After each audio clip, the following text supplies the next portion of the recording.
மக்களே, கரூர்ல டிவிகே விஜய் அவர்கள் போன மாசம் 27ஆம் தேதி அவர் வந்து பரப்புரை பண்ணாரு. அந்த கூட்ட நெரிசல்ல கிட்டத்தட்ட 41 நபர்கள் வந்து இறந்து போனாங்க இல்லையா?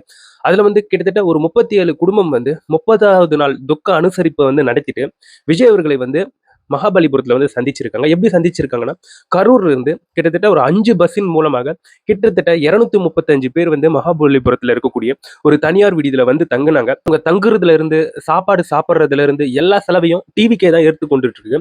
ஸோ இந்த சமயத்துல விஜய் அவர்கள் வந்து நேத்திக்கு அந்த மக்களை வந்து அந்த தனியார் விடுதியில கரெக்டா ஒரு ரவுண்ட் டேபிள் அமைக்கப்பட்டிருக்கக்கூடிய ஒரு இடத்துல மீட் பண்ணி எல்லார்கிட்டயும் வந்து பேசுறாரு. அதுக்கப்புறம் தனித்தனியா ஒவ்வொரு குடும்பம் கிட்டயும் அவர் வந்து கூப்பிட்டு பேசியிருக்காரு. அந்த சமயத்துல அவங்களுடைய கஷ்ட நஷ்டங்கள், அவங்க ஃபேமிலி சம்பந்தப்பட்ட விஷயங்கள் எல்லாத்தையும் கேட்டு தெரிஞ்சுக்கிட்டு இருக்காரு.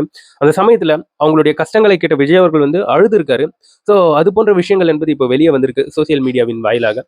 அதே சமயத்துல அவங்களுடைய மருத்துவ செலவு, அதுக்கப்புறம் கல்லூரி செலவு, இது போன்ற செலவு எல்லாத்தையும் நானே ஏத்துக்கிறேன் அப்படின்ட்டு விஜய் அவர்கள் வந்து சொல்லியிருக்காங்க. அதே சமயத்துல குடும்பத்துல ஒருத்தவங்களுக்கு வந்து வேலை வாங்கி தரதாகவும் அவர்கள் வந்து சொல்லியிருக்காராம். அதே சமயத்துல அந்த பாதிக்கப்பட்டவர்கள் வந்து அவங்க கிட்ட இருக்கக்கூடிய குறை நிறைகளை எல்லாத்தையும் எழுத்தப்பூர்வமாக எழுதி தந்திருக்காங்க. ஸோ அங்க வந்திருக்கிறவங்க எல்லாருமே லக்ஸுரி பணக்காரர்கள் கிடையாது அவங்க. ஸோ அங்க இருக்கக்கூடிய எல்லாருமே மிடில் கிளாஸ், அதை விட கீழே இருக்கக்கூடிய ஏழைகள் தான். ஸோ அவங்க அந்த அளவுக்கு அவங்களுடைய உறவுகளை வந்து தவிச்சு வாழக்கூடிய அந்த விஷயங்கள் எல்லாத்தையும் விஜய் அவர்கள் கிட்ட சொல்லியிருப்பாங்க வேணுமோ. அவர் அந்த இடத்துல வந்து பயங்கரமா அழுது ஸோ இது போன்ற விஷயங்கள் எல்லாம் பண்ணி தந்திருக்காரு. அதாவது இதுக்கு முன்னாடியே நம்ம வந்து கேள்விப்பட்டோம். விஜய் அவர்கள் வந்து ஸோ அந்த அந்த குடும்பங்கள் எல்லாத்தையும் தத்தெடுத்துக்க போறாரு அப்படின்ற ஒரு பேச்சு என்பது சுற்றி திரிஞ்சிட்டு இருந்தது. நேத்திக்கு நடந்த அந்த சம்பவத்துல இவங்க தத்தெடுக்கிறேன் அப்படின்ற அந்த வார்த்தை மட்டும் தான் சொல்லல. ஸோ விஜய் அவர்கள் சைட்ல இருந்து எல்லா ஹெல்ப்பையும் பண்ணி தந்திருக்காங்க. அதே சமயத்துல அந்த கரூர் கூட்ட நெரிசல்ல வந்து காயம் ஏற்பட்டிருக்கும் இல்லையா? ஸோ அவங்களுக்கெல்லாம் 2,00,000 தரதாக சொல்லியிருந்தாங்க.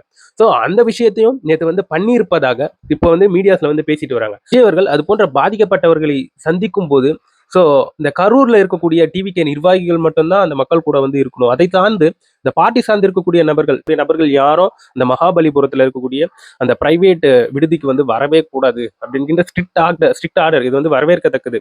ஸோ அதே சமயத்துல அதை மீறி யாராச்சும் வந்தாங்கன்னா கடுமையான நடவடிக்கைகள் வந்து எடுக்கப்படும் அப்படின்ட்டு கட்சி சார்ந்து சொல்லியிருக்காங்க. ஸோ நேற்று ஃபுல்லா அந்த கரூர் ஸ்டாம்பீடு சார்ந்து பாதிக்கப்பட்டவர்கள் வந்து இருந்திருக்காங்க. கூட வந்து கரூர் நிர்வாகிகள் வந்து இருந்திருக்காங்க. அதை தவிர்த்து விஜய் அவர்கள் கூட இருக்கக்கூடிய முக்கியமான நிர்வாகிகள் மாதவ அர்ஜுனா அவர்கள், ஆனந்த் அவர்கள், இவங்க எல்லாம் விஜய் அவர்கள் கூட இருந்திருக்காங்க. அவரு விஜய் அவர்கள் வந்து கொடை பிடிச்சு போகக்கூடிய அந்த காட்சிகள்லாம் இப்போ வந்து சோசியல் மீடியால வந்து இடம்பெற்று வந்துகிட்டு இருக்கு. ஸோ இந்த சூழ்நிலையில நேத்திக்கு திடீர்னு ஒரு சலசலப்புங்க. என்னன்னு பார்த்தோம்னா, அதாவது அந்த கரூர் கூட்ட நெரிசல்ல ஈரோடை சார்ந்த மோகன் அப்படிங்கிற ஒரு நபர் வந்து இறந்து போயிருந்தாரு. அவர்களுடைய அப்பாவான நேத்திக்கு வந்து என்ன பண்ணியிருக்காருன்னா, அவருடைய கை காசெல்லாம் போட்டு செலவு பண்ணி பஸ் ஏறி மகாபலிபுரத்துல நடக்கக்கூடிய அந்த விஜய் மீட்டப்புக்கு வந்து வந்திருக்காரு. அந்த சமயத்துல வந்து கேட்ல மோகன் அவர்களுடைய அப்பா வந்து நிறுத்திட்டு இருக்காங்க. நிறுத்தி அவர்கிட்ட வந்து வாக்குவாதம் பண்ணியிருக்காங்க. ஸோ அவர்கிட்ட நிறைய விஷயங்கள் வந்து கேட்கவே அவர் வந்து அவங்களுடைய மகன் மோகன் வந்து இறந்து இருக்கக்கூடிய அந்த சர்டிபிகேட்டை டெத் சர்டிபிகேட் வந்து காட்டின பிறகு பல ஆய்வுகள் பண்ண பிறகு அவர் வந்து உள்ள அனுமதிக்கப்பட்டிருக்காரு. ஸோ இதை வந்து திரித்து நிறைய பேர் வந்து என்னவா சொல்லிட்டு இருக்காங்கன்னா, பாருங்க டிவிக்கு என்ன மாதிரியான கொடுமையை செஞ்சுக்கிட்டு இருக்காங்க. ஸோ இந்த மாதிரி பாதிக்கப்பட்டிருக்கக்கூடிய நபர்கள் வந்து துரத்தி அடிச்சிட்டு இருக்காங்க அப்படிங்கிற ஸோ இது போன்ற தவறான செய்திகளையும் இப்போ சித்தரிச்சு வந்து போட்டுட்டு வராங்க. இனிமே மக்களே, இதை பத்தி நீங்க என்ன நினைக்கிறீங்க? ஸோ இதுக்கு முன்னாடியே சொல்லியிருந்தாங்க விஜய் அவர்கள் வந்து கரூர்ல இருக்கக்கூடிய பாதிக்கப்பட்டிருக்கக்கூடிய அந்த குடும்பங்களை நேர்ல போய் பார்க்கல அப்படின்ற ஒரு கொஸ்டின் மார்க் என்பது எழுந்திருந்தது, விமர்சனமா மாறி இருந்தது. அதுக்கு வந்து பலரும் என்ன சொல்லியிருந்தாங்கன்னா, இது என்ன முட்டாள்தனம், கரூர்ல போயிட்டு திருப்பியும் விஜய் அவர்கள் நேர்ல அந்த குடும்பங்களை சந்திக்கும் போது திருப்பியும் மிகப்பெரிய ஒரு கூட்ட நெரிசல் என்பது ஏற்படும். அந்த இடத்துல வந்து ஒரு அசாதாரண ஒரு சூழல் என்பது ஏற்படும். திருப்பியும் ஏதாச்சும் தவறுதலாக நடப்பதற்கு வாய்ப்பு இருக்கு. அதனால விஜய் அவர்கள் அந்த இடத்துல போகக்கூடாது அப்படின்ட்டு சில அரசியல் அவதானிகள் வந்து அவதானிச்சிருந்தாங்க. சோ இப்போ வந்து விமர்சனம் என்னமாக வைக்கப்பட்டிருக்குன்னா, கரூருக்கு ஏன் விஜய் அவர்கள் போகல? அதனால சில குடும்பங்கள் கூட பாதிக்கப்பட்ட குடும்பங்கள் கூட விஜய் அவர்களை வந்து பார்க்க வரல அப்படின்ட்டு இது போன்ற ஒரு டேக் லைன்ல நியூஸ் கார்டை வந்து பஞ்ச் பண்ணிட்டு வராங்க. ஸோ அதே சமயத்துல இன்னுறாங்க விஜய் அவர்கள் வந்து கரூர்ல ஒரு ஒரு சில மண்டபங்கள், தனியார் மண்டபங்கள் இருக்குங்க இல்லையா? ஸோ அதை வந்து கேட்டிருக்காராம். ஸோ இது போன்ற நிகழ்ச்சிகளை வந்து நடக்க வைப்பதற்கு. ஸோ அதுக்கும் அனுமதி வந்து கொடுக்கவில்லை அப்படிங்கிற ஒரு நியூஸே இப்போ சோசியல் மீடியால வந்து சுற்றி இருக்கு. கடைசியில வேற வழி இல்லாம தான் இவங்க வந்து மகாபலிபுரத்துல வந்து இது போன்ற ஒரு நிகழ்வை வந்து நடத்தியிருக்காங்க. ஸோ இது போன்ற ஒரு சமயத்துல வந்து இப்போ வந்து விமர்சனங்கள் என்பது அடுக்கப்பட்டு வந்துகிட்டு இருக்குங்க விஜய் அவர்கள் மேல. ஸோ அந்த அளவுக்கு விமர்சனங்கள் இவர் மேல வந்து அவ்வளவு விமர்சனங்கள், அரசியலுக்கு பாவம் வந்தாரு. ஸோ அவ்வளவு விமர்சனங்களை வந்து வாங்கிட்டு இருக்காரு. இப்போ என்ன சொல்லிட்டு இருக்காங்கன்னா, விஜய் அவர்கள் வந்து கரூர்ல இருக்கக்கூடிய மக்களை வந்து மகாபலிபுரத்துல தான் சந்திப்பாரா?